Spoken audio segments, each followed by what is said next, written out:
When we talk about the moon landings, we almost always talk about Apollo, Saturn V, Neil Armstrong, the first step, the moment when history was made. And what came before that? Mercury, the first American attempt to send people into space at all. But in between, there's a program that is surprisingly rarely in the spotlight. Even though without this program, Apollo would very likely have failed. Of course, I'm talking about Gemini. Not spectacular enough for myth, not primitive enough for a sense of pioneering, but technically perhaps the most important space program in all of human history. Because Gemini had a single task: to find out whether humans could even fly to the moon. And for that, NASA had to learn things within just a few years that literally no one on this planet knew before. Here are some of the questions Gemini was supposed to answer. How do you dock 2 spacecraft in orbit? How does a human survive 2 weeks in space? Can you work in a vacuum? How do you navigate more precisely without GPS? How do you land in a controlled way from orbit? All these questions were completely unsolved in the early 1960s. Apollo was the goal. Gemini was the experiment, and without the experiment, no moon. My name is Serwan, and this is Mars Chronicles. The historic moment, panic mode. To understand Gemini, you have to go back to 1961. The United States is in the middle of the Cold War. Space travel, then as now, is a piece on the global chessboard of geopolitics. The Soviet Union has just won practically every early round. First satellite with Sputnik, first mammal in orbit with Laika, and first human in space with Yuri Gagarin. And that was in 1961, and that makes the United States seem technologically backward. But then something crucial happens. On May 25, 1961, President John F. Kennedy stands before Congress and says a sentence that changes history. We choose to go to the moon in this decade and do the other things, not because they are easy, but because they are hard. The United States will land a man on the moon and return him safely to Earth before the end of this decade. The problem? No one knew how. Mercury could do exactly one thing: launch an astronaut up and bring him back down.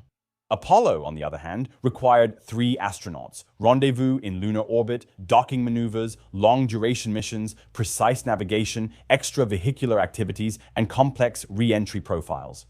And every problem I just listed is itself made up of thousands of other problems. There was a technological gap between Mercury and Apollo. This gap got a name: Project Gemini. Why Gemini? The name comes from the Latin term for twins. And that's no coincidence. For the first time, an American spacecraft was supposed to carry 2 astronauts at the same time, but symbolically, Gemini meant 2 spacecraft, 2 orbits, 2 systems meeting each other. Because by then, the decisive lunar plan was called LOR. That is Lunar Orbit Rendezvous. Not landing directly and launching back. That would have required a gigantic single-ship system, and they wanted to keep it as simple as possible. The idea was the mothership stays in lunar orbit. The lander descends and then docks again in orbit. Today, that sounds logical. In 1962, it was considered absurdly risky, because nothing had ever actively rendezvoused in space before. The central realization: space travel is orbital mechanics. Here lies one of the biggest misconceptions of early space travel. Many politicians and even military planners imagine rendezvous in space like airplanes. You just steer towards it. But in orbit, movement works completely differently. If you go faster, you go higher. If you slow down, you fall inward. 2 objects don't meet by steering, but by extremely precise changes in energy. Astronauts suddenly had to understand orbital mechanics. Not just be pilots, but flying computers. Gemini became the first program where astronauts actively navigated instead of just being passengers. And this is exactly where the real revolution happens.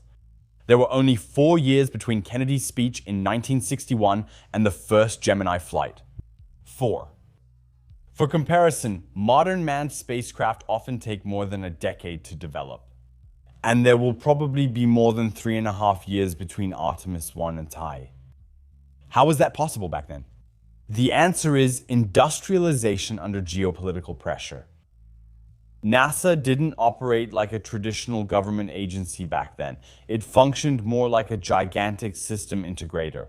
Over 20,000 companies, more than 400,000 people involved, universities, military laboratories, and aerospace corporations.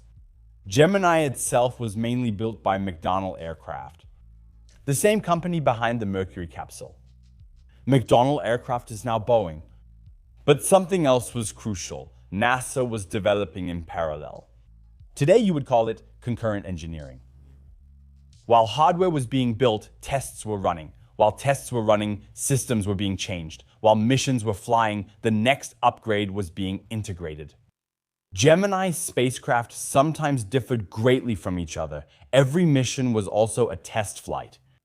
The risk was consciously accepted. Mercury flew on modified military rockets. Apollo later got the Saturn V. Gemini needed something in between. They chose the Titan II, originally an intercontinental nuclear missile. And that was by no means ideal. Intercontinental ballistic missiles, or ICBMs, are not built for people. They vibrate heavily, accelerate aggressively, and have little margin for error. Astronauts sometimes call the flight riding a vibrating bomb. That's right, riding a vibrating bomb. Keep your dirty thoughts to yourselves now. But the Titan II had a crucial advantage. It already existed. Time was more important than perfection. NASA heavily modified the rocket, and since we're talking about the Titan, we have a Titan 3C printed here in the studio. And I have to say, this thing just looks incredible. For Gemini, the Titan II was mainly used, so the two-stage ICBM version without boosters. The Titan 3C was the later, much more powerful version with two massive solid rocket boosters. And this is exactly the version we printed. With the Prusicor one, of course. If you print models yourself or want to print them, rockets, satellites, or something completely different, you'll find my affiliate link below in the description. And now back to Gemini, to the rocket that was smaller than the Saturn V, but maybe just as important. The Titan II received redundant systems, smoother engine control, improved guidance, and human safety standards. This created, for the first time, an operational manned launch vehicle. The Gemini capsule was not an enlarged Mercury. It was conceptually completely new. For the first time, a US spacecraft had onboard computer support, orbital maneuvering engines, long-term life support, radar for rendezvous, and controlled re-entry trajectories. Astronauts could actively change their orbit. That sounds trivial, but it wasn't. Before Gemini, an American astronaut could hardly decide where he would land. After Gemini, that became possible. Apollo could never have worked without these capabilities. So the real question was, can humans survive in space? In 1962, it wasn't even certain whether humans could survive 2 weeks of weightlessness. There were real medical concerns. Muscle atrophy, cardiovascular failure, disorientation, and psychological effects. A trip to the moon would take about 8 to 14 days. So Gemini had to test exactly that, step by step. That's why Gemini became a series of increasingly complex missions. First hours, then days, then weeks. A controlled scaling up of human presence in space. With Gemini, the image of astronauts also changed. The Mercury 7 were test pilots, elite but heavily controlled. Gemini astronauts became operators, engineers in orbit. Names like Jim Lovell, Neil Armstrong, Buzz Aldrin, and Michael Collins appear here for the first time. Almost all of the later Apollo leadership learned their craft in Gemini. This program was, in a way, the flight school for the moon, and it changed not only the technology but also the work culture. Mission Control in Houston was established during this time as a modern real-time control center. For the first time, flight directors, specialists, telemetry engineers, and computer teams worked in continuous live coordination. The concept of modern spaceflight operations, as we see today with the ISS and commercial flights, was born here. And with that, we are at the beginning of the real story. Because Gemini was not a single breakthrough. It was a series of increasingly risky experiments. First orbital maneuvers, first rendezvous, first docking, spacewalks, and long-duration missions. Any one of them could have ended the program. If Mercury proved survival in space, then Gemini had to show whether humans could work there. Between March 1965 and November 1966, NASA carried out 10 manned missions. 10 flights within just 20 months today, the approval process alone would take longer. But Gemini was not a prestige program. It was a systematic training camp for Apollo. And every mission had a clearly defined technical learning objective. You can almost read Gemini like a curriculum. Gemini 3, the first real space flight, March 23, 1965. Gus Grissom and John Young. For the first time, an American spacecraft flew that could actively change its orbit. And right away, it became clear why that was crucial. Grissom performed several orbital maneuvers, something that Mercury simply couldn't do. For the first time, it became clear that spacecraft are no longer ballistic capsules. They are controllable vehicles. By the way, John Young made spaceflight history with a smuggled corned beef sandwich. A minor scandal, but also a symbol. Astronauts started behaving like humans in orbit, no longer like test subjects. But more important technically was Gemini worked. Now the real work could begin. Gemini 4. The moment that changed everything. June 1965. Astronauts James McDivitt and Ed White. The Soviets had already conducted a spacewalk. The US had to follow suit. Ed White opened the hatch and floated out. The first American EVA, or extravehicular activity. What looks romantic was actually complete chaos. White moved through space with a small gas gun, hardly controllable. Even worse, getting back in became dangerously difficult. The hatch could only be closed with force. Here, NASA learned a hard lesson. Working in space is extremely exhausting. Apollo astronauts would later have to work for hours on the moon. Gemini showed for the first time how physically brutal that could be. The crew of Jared Isaacman's Polaris mission also had a similar problem with closing the hatch. Gemini 5. Can humans survive long enough?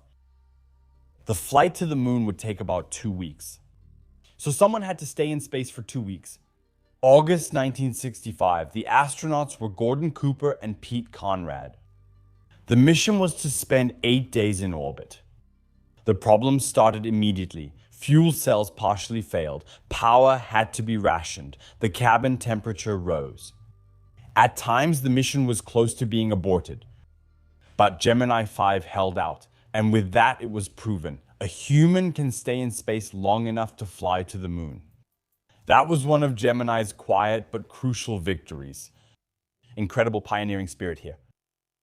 Gemini 6 and 7, the rendezvous experiment. Now came the greatest challenge of all. 2 spacecraft were supposed to meet in orbit.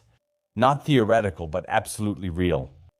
Gemini 7 launched in December 1965. The crew consisted of Frank Borman and Jim Lovell. The goal here was 14 days in space. To this day, one of the most brutal missions in the history of space travel. The astronauts sat for 2 weeks in a cabin about the size of 2 car seats. No freedom of movement, minimal hygiene, an absolutely constant state of stress. But they persevered. Meanwhile, Gemini 6A launched with Wally Schirra and Tom Stafford, and then something completely new happened. 2 manned spacecraft approached each other in orbit to within a few meters.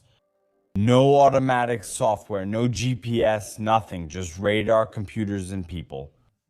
Schirra flew manually and thus proved for the first time that orbital rendezvous maneuvers are controllable. Apollo had suddenly become realistic. Gemini 8. almost a catastrophe. It's March 1966.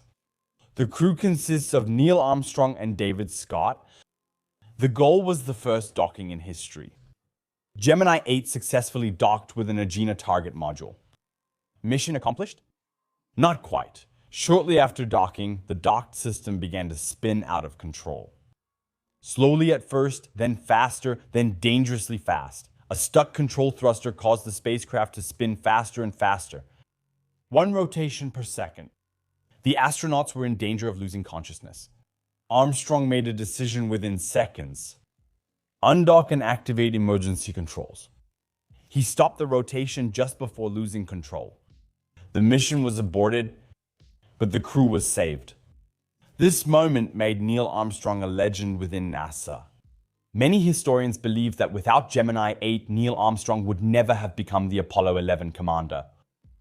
Gemini 11 showed something crucial here. Failures are inevitable. The crucial thing is responsiveness. Gemini 9, when reality doesn't go according to plan. The launch of the Agena target module failed, so NASA improvised. An alternative target was launched, with a protective cover. The only problem was that the cover couldn't be fully opened. Astronaut Gene Cernan still attempted an EVA. His visor fogged up, his heart rate skyrocketed, and he lost his orientation. The mission was aborted. Gemini learned working in space requires special tools, restraint systems, and training methods. These insights later saved Apollo astronauts on the moon. Gemini 10 and 11. Orbital Masterclass. Now NASA began to show what was possible. Multiple rendezvous, docking with different target vehicles, and changing orbits. Astronaut Buzz Aldrin, who held a doctorate in orbital mechanics, perfected EVA techniques.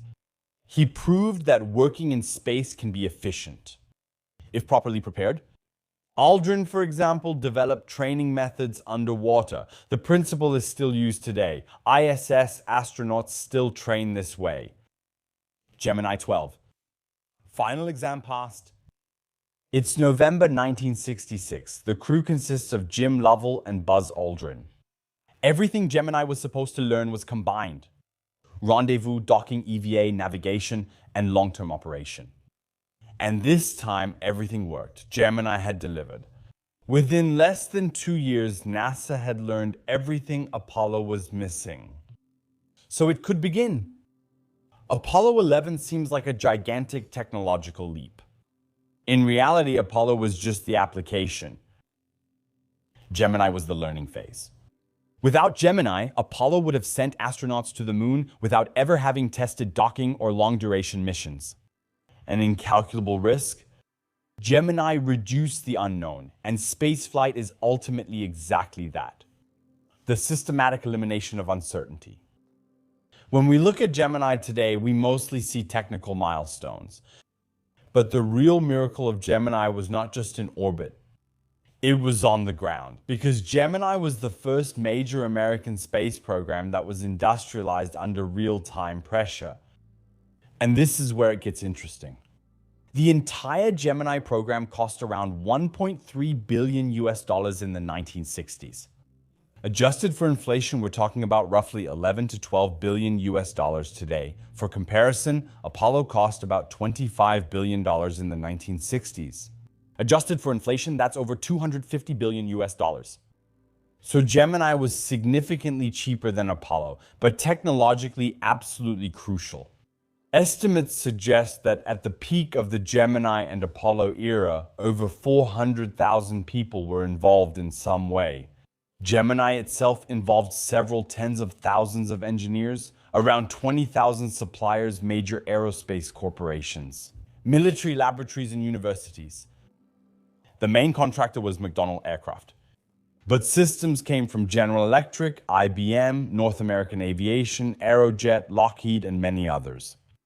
Gemini was thus one of the earliest examples of a complex, nationally coordinated high-tech ecosystem.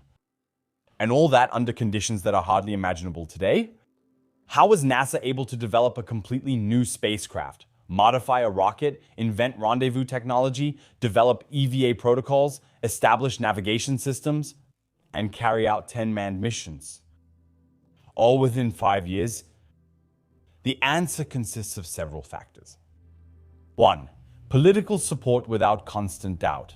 After Kennedy's speech, there was a clear strategic direction. Congress funded the goal. Of course, there was criticism, but there was no fundamental debate about whether, only about the how. That creates planning certainty. Modern programs often suffer from political cycles. Gemini had a mission, and that remained constant. 2. Military urgency. Gemini was formerly civilian, but the Cold War was omnipresent and completely real. Many engineers came from military missile programs. The Titan II was an intercontinental ballistic missile, or ICBM. Navigation and control technologies had military origins. There was a mentality of we can't afford to lose. That speeds up decision making. 3. Accepted risk, and this may be the biggest difference compared to today. Gemini flew while systems were still not perfect. Gemini 8 showed how close it could get. Today, such an event would probably trigger years of investigations. Back then, they analyzed and moved on, not carelessly, but pragmatically. Mistakes were lessons. 4. Iterative development. Gemini was not a static design. Every mission was an upgrade. New software, procedures, and improved hardware. Today, people talk about agile development. Gemini was practicing it long before the word existed. Today, no one talks about Project Gemini because it didn't produce an iconic image. No first step, no flag moment. Gemini was work, technical preparation. And preparation is rarely celebrated. But historically, Gemini may have been the decisive lever. Apollo was visible. Gemini was structural. Even commercial providers like SpaceX or Blue Origin benefit indirectly from Gemini findings. The idea, to test capabilities in orbit before using them for deep space. That's exactly what's happening again today. So you could say that Starship is currently learning in real time, just like Gemini. Gemini also answered a question that no one could answer with certainty at the time. Can humans even function in space for long periods of time? Before Gemini, people didn't know how sleep works, how orientation works, how isolation affects people, how muscles react, or how concentration suffers. Gemini started in 1961, and the first manned flight was in 1965. The project was completed in 1966, 5 years. Gemini was extremely successful and was therefore quickly forgotten. Apollo overshadowed everything. The first man on the moon became a symbol. But without Gemini, Apollo probably would have taken years longer or would have failed. Gemini was the foundation. Apollo was the building. If you look at today's programs like Starship test flights, commercial docking maneuvers, private space stations, lunar lander demonstrations, and tanker concepts, you see the same logic. Not going straight to Mars, but testing capabilities, learning through iterations, and mastering operations. Starship today structurally resembles Gemini more than Apollo. Lots of tests, some chaos, and fast learning. Gemini showed back then that big leaps don't come from a single success, but from many controlled experiments. Conclusion: the underestimated program. Gemini was not a prestige project. No political symbol and no iconic moment. It was something much more difficult. A learning program, an industrial experiment. The transition from adventure to infrastructure. And maybe that's exactly why Gemini seems so relevant again today. Because we are once again at exactly this point. Space is slowly turning from a destination into a workplace. And this transition didn't start with Apollo, but with 2 astronauts in a small capsule who tried for the first time to rendezvous with another spacecraft in orbit, without knowing if it could even work. My name is Serwin, and that was Mars Chronicles. Thank you for tuning in. Per aspera ad astra.